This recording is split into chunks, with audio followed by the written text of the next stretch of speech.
мен в студиото е моят колега Драгостин Вълканов, който ще представи рубриката в света на Киокушин. Здравейте! На 14 март в събота се проведе ежегодният турнир за мъже и жени Верея. Този традиционно силен турнир се оказа интересен въпреки работния ден. Организатори на надпреварата в най-твърдия стил бяха Българската карате Киокушин федерация и спортен клуб Аскен. Участваха братя Иван и Александров Команови. Като доскорошни членове на друга федерация, те се представиха за първи път в турнир на Българската карате Киокушин федерация. Като цяло нямаха особено добра конкуренция, предвид факта, че националите на нашата федерация не взеха участие в Купа Верея. Всяка среща те взеха с Япон в категория до 70 и до 80 кг. Добро представяне направи и Славей Христов от ИФК, класира се втори при 80 кг. Въпреки ограничението за участие на националите от мъжкия и женския отбор, юношеския беше представен частично и това създаде предизвикателство за по-неопитните. Наложи се участието на състезатели до 4 кю или до 17 години да играят с каски. На катите състезатели се подредиха в следното класиране. Първа е Иванка Илиева от Варна, втора е Надежда Петрова, а трета е Росица Петрова от Надежда Габрова.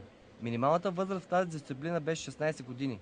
На състезанието по ката се спазваше правилник на европейско първенство. Първи кръг включваше задължително Гекса и Шо, а на втори кръг ката по избор от следните списък: Канко Дай, Сейпай, Сушихо, Гарио и Сейшин.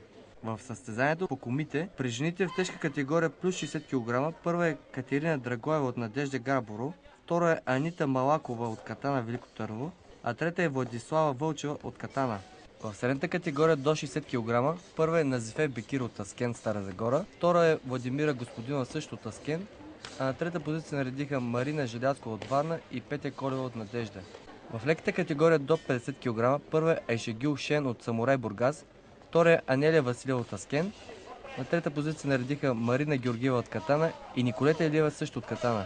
В мъжката надпревара в категория над 80 кг първи е Стефан Петров от Самурай Бургас, втори е Христо Димитров от Самурай Стара Загора, а на трета позиция Димитър Митев от Кричим и Христо Георгиев от Киокушин Габрово. В категория до 80 кг на първо място е Александър Команов от Киокушин Пловдив, втори е Славей Христов от Годо Петрич, а трети са Светослав Кънчев от Варна и Кристиян Стойнов от Аскен.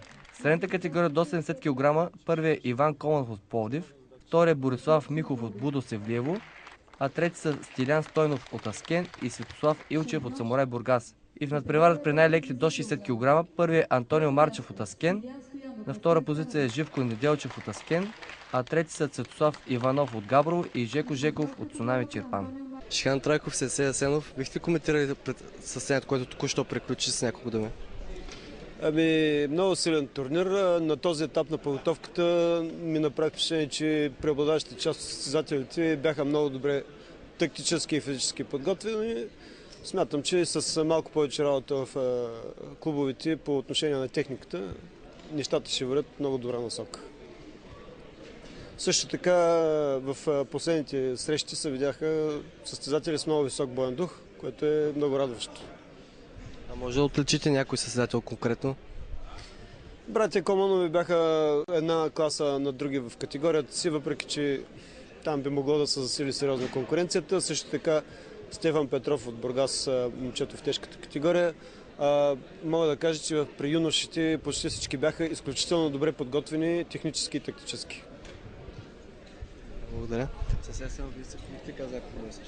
Аз искам да отбележа първо, че това е Купа Верея, в която правилата са участие без елитни състезатели. Нямаше националния екип, не участва. Затова си позволихме да пуснем и да пробваме да видим юношите докъде са годни на ниво мъжко състезание.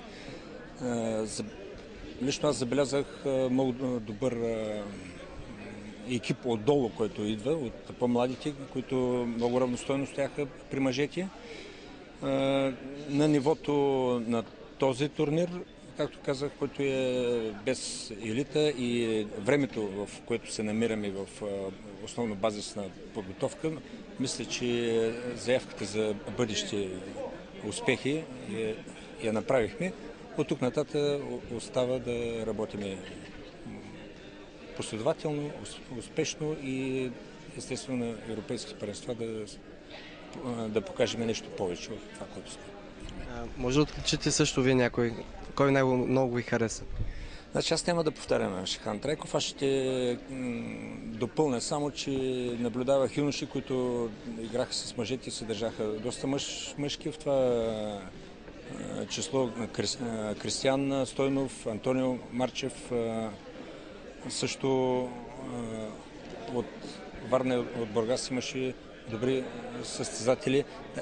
Момичетата, които играха при жените, бяха на много високо ниво.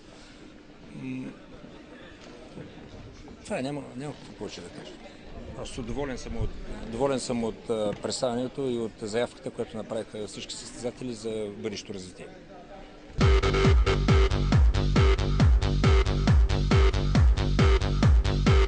Това бе всичко по-важно от мен, а сега останете с Рени Новкова.